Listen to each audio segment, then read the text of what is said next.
नमस्ते साथीहरू, यदि तपाईहरुले प्रहरी जवानको तयारी गरिरहनु भएको छ भने यो भिडियो तपाईको लागि हो। आज तपाईहरुको लागि सामान्य ज्ञान र प्रहरी सेवा सम्बन्धी मोडल सेट 3 लिएर उपस्थित भएका छु र यदि तपाईहरुले प्रहरी जवानको सिलेबस र 1 देखि 2 मोडल सेट हेर्नु भएको छैन भने गएर मेरो युट्युब च्यानलमा हेर्न सक्नुहुन्छ, जसको लिंक चाहिँ म डिस्क्रिप्सनमा दिइहाल्छु। र प्रहरी जवानको लिखित परीक्षामा सामान्य ज्ञानबाट 20 वटा क्वेशन सोध्ने गर्छ र सेवा सम्बन्धीबाट 10 वटा क्वेशन सोध्ने गर्छन् र प्रत्येक क्वेशन 1-1 मार्कको हुन्छन्। टोटल गरी 30 मार्कको क्वेशन सोध्ने गर्छन्। सामान्य ज्ञानबाट 20 मार्कको र प्रहरी सेवा सम्बन्धीबाट 10 वटा क्वेशन सोध्ने गर्छन् 10 मार्कको। टोटल गरी 30 मार्कको क्वेशन सोध्ने गर्छन्। र क्वेशनहरु स्टार्ट गर्नुभन्दा पहिला तपाईहरु मेरो च्यानलमा नयाँ हुनुहुन्छ भने मेरो च्यानललाई सब्स्क्राइब गर्नुस् र बेल आइकनमा प्रेस गरिदिनुस् कि लोकसेवा सम्बन्धित र एजुकेसनसँग सम्बन्धित कुनै पनि भिडियो नछुटोस्। अब स्टार्ट गरौँ क्वेशन नम्बर 1 बाट। क्वेशन नम्बर 1 मा रहेको छ प्रसिद्ध गौमुखी तीर्थस्थल कुन जिल्लामा अवस्थित रहेको छ? प्रसिद्ध गौमुखी तीर्थस्थल कुन जिल्लामा अवस्थित रहेको छ? जसको सही आन्सर रहेको छ ख प्युठान, प्युठानमा रहेको छ। क्वेशन नम्बर 2 पर्यटकीय क्षेत्र विचित्र गुफा कुन जिल्लामा अवस्थित रहेको छ? पर्यटकीय क्षेत्र विचित्र गुफा कुन जिल्लामा अवस्थित रहेको छ? जसको सही आन्सर रहेको छ क गुल्मी, गुल्मीमा रहेको छ, गुल्मी जिल्लामा।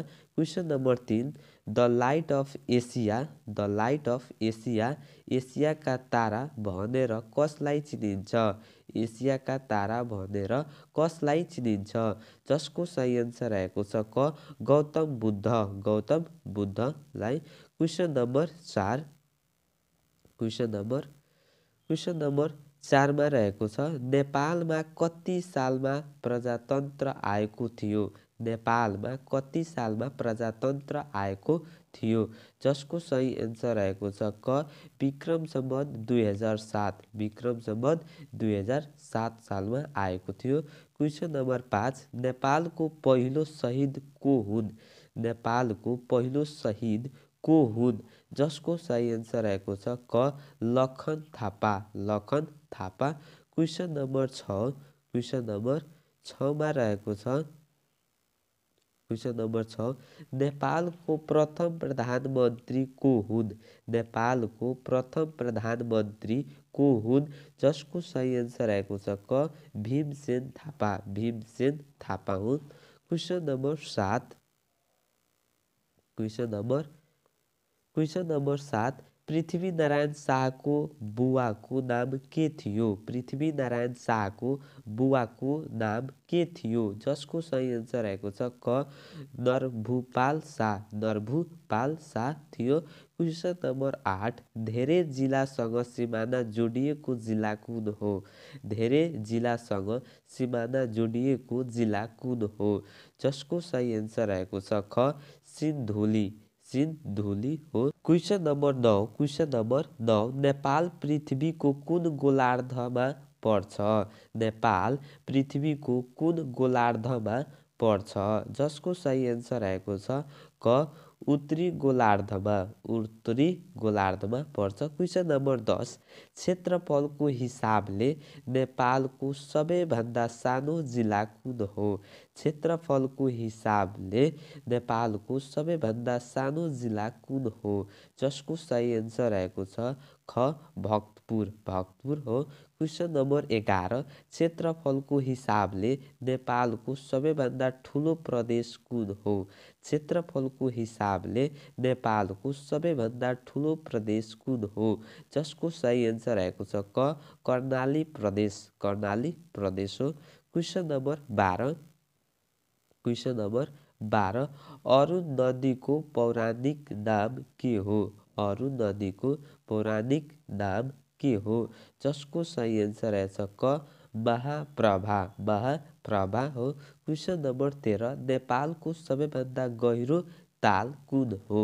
नेपालको सबैभन्दा गहिरो ताल कुन हो? जसको सही आन्सर रहेछ ख सेफोक्सुन्डो ताल, सेफोक्सुन्डो ताल हो। क्वेशन नम्बर 14 रूप्से झरना कुन जिल्लामा पर्दछ? रूप्से झरना कुन जिल्लामा पर्दछ? जसको सही एन्सर रहेछ क म्याग्दी। म्याग्दी जिल्लामा पर्दछ। क्वेसन नम्बर 15 कोदारी भोज्याङ कुन जिल्लामा अवस्थित रहेको छ? कोदारी भोज्याङ कुन जिल्लामा अवस्थित रहेको छ? जसको सही एन्सर रहेको छ क Sindhupalchok. Sindhupalchok. Question number 16 question number 16 नेपालको सबैभन्दा उचाइमा रहेको राष्ट्रिय निकुञ्ज कुन हो? नेपालको सबैभन्दा उचाइमा रहेको राष्ट्रिय निकुञ्ज कुन हो? जसको सही एन्सर रहेको छ क सगरमाथा राष्ट्रिय निकुञ्ज। सगरमाथा राष्ट्रिय निकुञ्ज हो। क्वेसन नम्बर 17 इस्लाम धर्मको पूजा स्थललाई के भनिन्छ? इस्लाम धर्मको पूजा स्थललाई के भनिन्छ? जसको सही एन्सर रहेछ ग मस्जिद। मस्जिद भनिन्छ। क्वेसन नम्बर 18 हिमाल आरोहण गर्ने जाति भनेर कुन जातिलाई चिनिन्छ? हिमाल आरोहण गर्ने जाति भनेर कुन जातिलाई चिनिन्छ? जसको सही एन्सर रहेछ ख शेर्पा। शेर्पा जातिलाई। Question number 19 question number 19 Vikram Samvat 2068 सालको जनगणना अनुसार सबैभन्दा धेरै जनसङ्ख्या भएको सहर कुन हो? विक्रम सम्वत 2068 सालको जनगणना अनुसार सबैभन्दा धेरै जनसङ्ख्या भएको सहर कुन हो? जसको सही एन्सर रहेछ क काठमाडौँ। काठमाडौँ। क्वेसन नम्बर 20 नेपालको निशान छाप संविधानको कति अनुसूचीमा व्यवस्था गरिएको छ? नेपालको निशान छाप संविधानको कति अनुसूचीमा व्यवस्था गरिएको छ? जसको सही एन्सर रहेको छ ग अनुसूची 3। अनुसूची 3मा। र अर्को चाहिँ रहेको छ सेवा सम्बन्धी। सेवा सम्बन्धी। सेवा सम्बन्धीबाट 10वटा क्वेसन सोध्ने गर्छ। क्वेसन नम्बर 1 प्रहरी हवलदारको दर्जानी चिन्ह के हो? प्रहरी हवलदारको दर्जानी चिन्ह के हो? जसको सही एन्सर रहेछ ख काँधामा 3 धर्के फिता। काँधामा 3 धर्के फिता। क्वेसन नम्बर 2 प्रहरी अतिरिक्त महानिरीक्षकको दर्जानी चिन्ह कुन हो? प्रहरी अतिरिक्त महानिरीक्षकको दर्जानी चिन्ह कुन हो? जसको सही एन्सर रहेछ ग धानको बाला, खुकुरी, डन्डा क्रस र 1 तारा। धानको बाला, खुकुरी, डन्डा क्रस र 1 तारा हो। क्वेसन नम्बर 3 क्वेसन नम्बर 3मा रहेको छ। क्वेसन नम्बर 3 प्रहरी नायब महानिरीक्षकको दर्जानी चिन्ह कुन हो? प्रहरी नायब महानिरीक्षकको दर्जानी चिन्ह कुन हो? जसको सही एन्सर रहेछ क धानको बाला र खुकुरी डान्डा क्रस। धानको बाला र खुकुरी डान्डा क्रस हो। क्वेसन नम्बर 4 क्वेसन नम्बर 4 तलका मध्ये प्रहरी कर्मचारीको आचरण कुन हो? तलका मध्ये प्रहरी कर्मचारीको आचरण कुन हो? जसको सही एन्सर रहेछ घ माथिका सबै। कमा रहेको छ लैङ्गिक संवेदनशीलता हुनुपर्ने। खमा रहेछ कानुन विपरीत विवाहमा प्रतिबन्ध। र गमा रहेछ हातपात वा जोर जुलुम गर्न नहुने। र क्वेसन नम्बर 5 प्रहरी कर्मचारीले सामान्यतया वर्षमा कति दिन बिरामी बिदा पाउने व्यवस्था छ? प्रहरी कर्मचारीले सामान्यतया वर्षमा कति दिन बिरामी बिदा पाउने व्यवस्था छ? जसको सही एन्सर रहेछ घ 12 दिन। 12 दिन।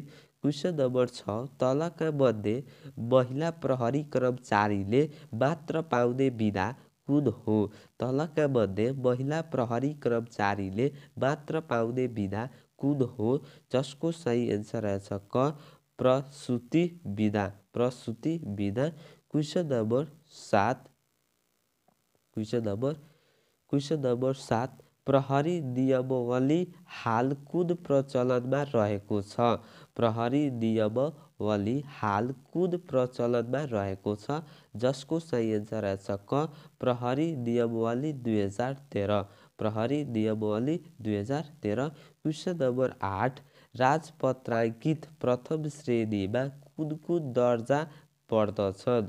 राजपत्राङ्कित प्रथम श्रेणीमा कुन दर्जा पर्दछन्? जसको सही एन्सर रहेछ क प्रहरी नायब महानिरीक्षक र प्रहरी वरिष्ठ उपरीक्षक। प्रहरी नायब महानिरीक्षक र प्रहरी वरिष्ठ उपरीक्षक।